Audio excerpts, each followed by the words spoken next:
Salut à toi. Je voulais profiter de cette petite balade en nature pour réaliser une petite capsule. Je pense que maintenant tu as compris la différence que je fais entre les capsules et les épisodes. Les épisodes c'est un peu plus formel. J'aborde un thème précis, les capsules c'est plus au fil de l'eau, en fonction de l'actualité de ma vie. Et là je profite donc de cette balade pour dresser un petit bilan de tout ce qu'on a vu ensemble, de tout ce qu'on s'est dit. Mais avant ça, je voulais déjà te parler de cette balade. Ces promenades en nature, c'est vraiment l'occasion d'être avec soi-même, de pouvoir réfléchir, de ne pas être perturbé par toutes les distractions auditives ou visuelles que l'on a en pleine ville. Et surtout, on vient de la terre, on vient de la nature, et je pense que c'est assez important et réénergisant d'y retourner de temps en temps. Et je voulais aussi t'avertir que potentiellement on peut être coupé pendant l'épisode, car je continue mon exercice du bonjour dont je t'ai parlé.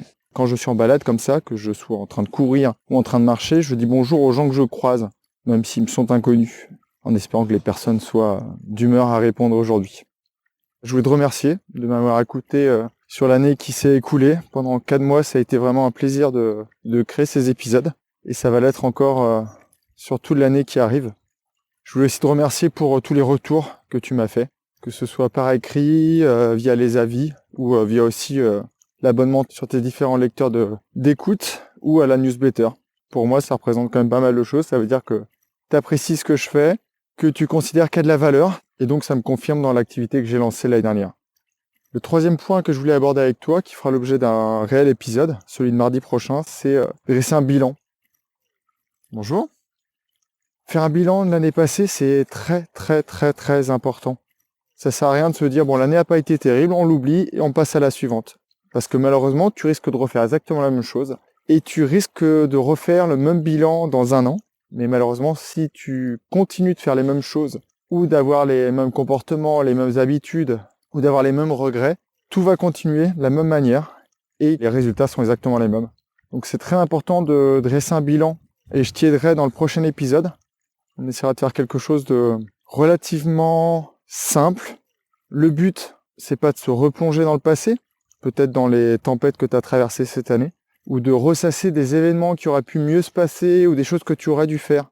L'idée, c'est vraiment de voir ce que tu as fait, quels sont les résultats que tu as obtenus, est-ce qu'ils sont en phase avec ce que tu voulais, et si c'est pas le cas, voir comment tu peux faire pour les corriger, pour renforcer ce qui t'a aidé, et au contraire faire disparaître tout ce qui t'a porté préjudice ou ce qui t'a freiné dans ce que tu désirais atteindre ou obtenir.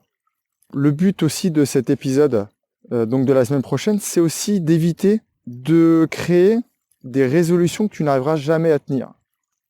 Tous les ans, la plupart des gens se fixent des résolutions ou des objectifs qui malheureusement vont disparaître très rapidement.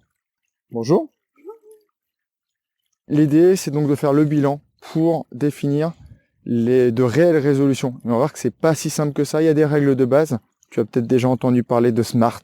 C'est 5 critères qui font qu'un objectif est réaliste et que tu puisses l'atteindre. Sauf que si on va chercher un peu plus loin en réfléchissant un peu à ces caractéristiques, on peut enrichir encore cette définition et on peut aller encore plus loin. Et plus ton objectif est réaliste, plus cet objectif a des chances d'être atteint. Et donc toi, d'obtenir ce que tu veux vraiment dans la vie.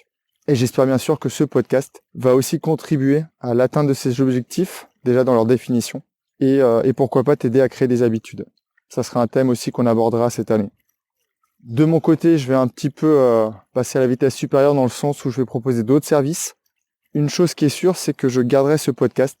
Je veux vraiment continuer de partager, de transmettre tout ce que moi j'ai compris, tout ce que j'ai mis en place et qui fait qu'aujourd'hui, j'ai une vie beaucoup plus épanouie, beaucoup plus sensée qu'elle n'a pu être dans le passé. La deuxième chose, c'est que je vais créer des formations pour ceux qui aimeraient aller plus loin, plus vite. Et enfin, je pense qu'avant la fin d'année, je proposerai aussi des offres de coaching. Pourquoi pas du walking coaching. J'adorerais coacher des personnes en marchant. Être dans la nature, on est beaucoup plus nous-mêmes, on est moins distrait et c'est beaucoup plus profitable. Si je voulais prendre une image, je dirais que on est en train de construire notre maison. L'année dernière, on a coulé la chape, les fondations sont là, la base est là. Maintenant, on va commencer à monter cette maison. On va commencer à mettre des briques. On va commencer à mettre les fenêtres, les portes. Et bien sûr, libre à toi d'assortir la maison comme tu l'entends. Je suis juste là pour essayer de te faire trouver la motivation, essayer de t'inspirer, essayer de t'inviter à à réfléchir sur certains sujets de ta vie. Mais en aucun cas, c'est moi qui ferai les choix pour toi. Donc si tu veux mettre du carrelage, il n'y a aucun problème. Si tu veux mettre de la moquette, libre à toi. Si tu préfères ne pas mettre de rideau aux fenêtres parce que tu t'assumes complètement, il n'y a aucun souci. Je voulais juste te confirmer encore une fois qu'on va passer l'année ensemble et que j'espère, comme l'année dernière, que ce podcast va continuer de t'inspirer, d'enrichir tes réflexions, qu'on va aller très très très très loin ensemble. J'espère que le son aura été de qualité audible. Et dès mardi prochain, je reviens avec un épisode plus classique. Comment on fait pour dresser un bilan pour que l'année qui arrive soit bien plus enrichissante, bien plus positive que celle que tu viens de passer. Et si ton année a été très bonne, je te promets que celle qui arrive le sera encore plus. Je te souhaite une très belle journée, un très bon début d'année, tous mes vœux pour l'année qui démarre, et à très très vite sur le podcast.